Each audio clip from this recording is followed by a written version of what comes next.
There are good reasons why historians frequently say that modern China begins with the Opium War. First, we can see it now as the first of what would be many military defeats and humiliations on the part of the Qing by relatively small bands of foreigners. The British Expeditionary Force that had come to China came with only 16 warships, 4 armed steamers, 4,000 troops, and 28 transports, which carried some 16,000 gallons of rum for the troops.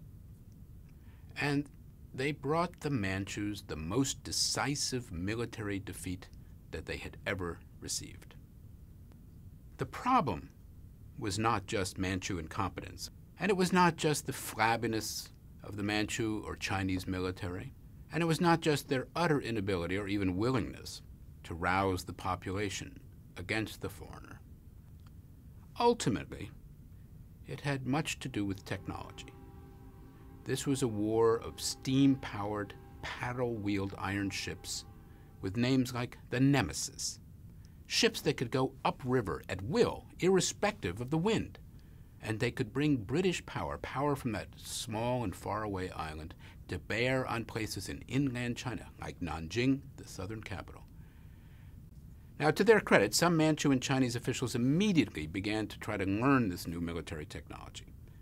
But the rest of the 19th century and the first half of the 20th would see China fighting an uphill battle to catch up with that moving target, technologically speaking, that was the West.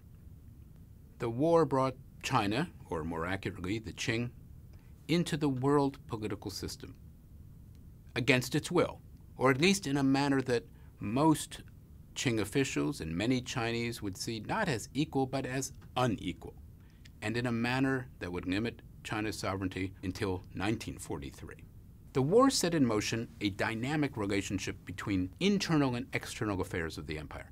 What happened outside the Qing now mattered because foreign things like guns, machines, and even more dangerous, ideas, could be brought into China more or less unhindered.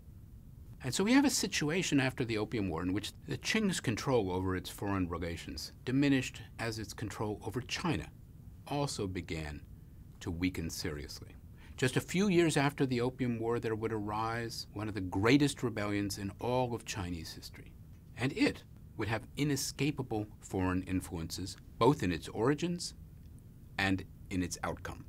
The Qing would be faced with that classic combination of disasters that traditional historians labeled 内乱外患, disasters within and without, which would feed on each other in a dynamic way, and for the Qing, in an ultimately fatal cycle.